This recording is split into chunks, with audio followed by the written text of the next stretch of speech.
दिग्विजय सिंह जी सवाल उठा रहे हैं कि राम जन्मभूमि जो है उसमें बहुत ज्यादा घोटाला हुआ है। दिग्विजय सिंह जी ने जब अयोध्या में राम जन्मभूमि पर ताले खुले तब खुशी जाहिर की क्या? दिग्विजय सिंह ने जब कार सेवकों ने 6 दिसंबर को बाबरी ढांचा ध्वस्त किया तब दिग्विजय सिंह ने माला और फूल फेंके क्या? जब राम जन्मभूमि का भूमि पूजन का अवसर आया तो तब दिग्विजय सिंह ने नहीं कहा था तारीख गलत है।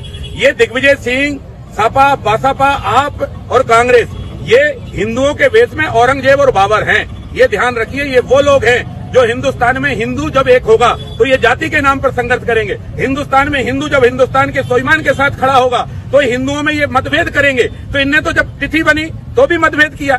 इनको ये नहीं मालूम था कि राम जन्मभूमि का लड़ाई हमने लगभग 450 साल तक लड़ाई को लड़ी। न्यायालय में कांग्रेस पंडित नेहरू से लेकर अभी तक के प्रधानमंत्रियों के कार्यकाल तक लड़ाई लड़ी। केवल नरेंद्र मोदी जी ऐसे प्रधानमंत्री जिनने इसका न्याय दिलवाया और हिंदुओं को जमीन सौंपी। वहां मुसलमानों की प्रॉपर्टी थी और वो प्रॉपर्टी हमको परचेज करनी थी। कुछ लोगों ने प्रॉपर्टी हमको वहां दान में भी दी है, कुछ लोगों ने हमको प्रॉपर्टी पुराने अनुबंधों पर दी है, कुछ लोगों ने तत्कालिक अनुबंधों पर दी है। कुछ लोगों ने कहा भैया चाहे राम मंदिर के लिए लो चाहे किसी काम के लिए हो, पैसे तो हम दुगने ही लेंगे। हम नहीं चाहते थे कि तुरंत हम कोर्ट की लड़ाई लड़े, क्योंकि 170 वापस ला रहे हैं और इसलिए हमने उठाकर वहां पर वो जमीन खरीदी है, कागज है, ई पेमेंट हुआ है, उनके खातों में गया है। अगर हिसाब देना है तो देश की जनता को राजीव गांधी न्यास का हिसाब दो। वर्षों से जो एक ही आदमी चपाया बैठे हुए, और तुम्हारे बापों को मैं बता देना चाहता हूं कि ना तो तुम राम मंदिर का निर्माण रोक सकते, ना अब हिंदुओं की एकता रोक सकते, और ना तुम्हारे पुरखे अब कश्मीर में 370 वापस ला सकते। इसलिए हिंदू एक था, अब हिंदू एक है।